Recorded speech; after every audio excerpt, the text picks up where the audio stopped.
നമസ്കാരം. രാവിലെ ഓഫീസിൽ പോകുന്നതിന് മുമ്പ് ബ്രേക്ക്ഫാസ്റ്റ് ഒക്കെ കഴിക്കുന്ന ശീലം നിങ്ങൾക്കുണ്ടോ? എനിക്ക് ബാങ്കിൽ വർക്ക് ചെയ്യുന്ന സമയത്ത് തീരെ ഇല്ലായിരുന്നു. പക്ഷേ ഇപ്പം ഞാൻ അങ്ങനെ ഒരു ശീലം ശീലിച്ചുകൊണ്ടിരിക്കുകയാണ്. ദുബായിൽ ഇപ്പോൾ ചൂട് അത്യാവശ്യം കൂടിക്കൊണ്ടിരിക്കുകയാണ്. അപ്പം പുറത്തൊക്കെ വർക്ക് ചെയ്യുന്നവരാണെങ്കിൽ ദയവ് ചെയ്ത് എപ്പോഴും ഹൈഡ്രേറ്റഡ് ആയിട്ടിരിക്കാൻ നോക്കുക. ഇന്ന് ഓഫീസും കാര്യങ്ങളൊക്കെ കഴിഞ്ഞിട്ട് ഒരു സിനിമയ്ക്ക് പോകാമെന്നുള്ളൊരു പ്ലാനുണ്ട്. അതിനു മുമ്പായിട്ട് നമുക്ക് താടിയൊക്കെ ഒന്ന് ട്രിം ചെയ്യണം. അത് കഴിഞ്ഞു വീടെത്തി. ഫിലിമിന് ഞാനും ദേവയും കൂടെയാണ് പോകുന്നത്. പ്രിൻസ് ആൻഡ് ഫാമിലി കാണാനാണ്. ഫെസ്റ്റിവൽ സിറ്റി മോളിലാണ്. അതിനു മുമ്പ് നമ്മൾ ഡിന്നറും കൂടെ ഇന്ന് പുറത്താക്കാമെന്ന് വിചാരിച്ചു.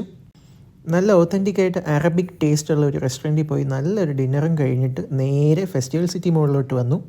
ദിലീപിൻ്റെ സിനിമകൾ ഒട്ടുമിക്കതും ഇഷ്ടപ്പെടുന്നതാണ്. പക്ഷേ ഇതെന്തോ എനിക്ക് വർക്കൗട്ട് ആയില്ല. പക്ഷേ ഇത് ഇഷ്ടപ്പെട്ട കുറേ ആൾക്കാരുണ്ട്. എനിവേ, എല്ലാ ഷോപ്പും അടച്ചു. പക്ഷേ ഈ വെൻഡിങ് മെഷീൻ 24 hours ഉള്ളതുകൊണ്ട് ഇവിടുന്ന് ഒരു ജ്യൂസും എടുത്ത് വീട്ടിൽ പോയി. ഒക്കെ നടക്കുന്നേ. എന്റെ സ്വപ്നവും തന്റെ സ്വപ്നം ഒക്കെ നടക്കും.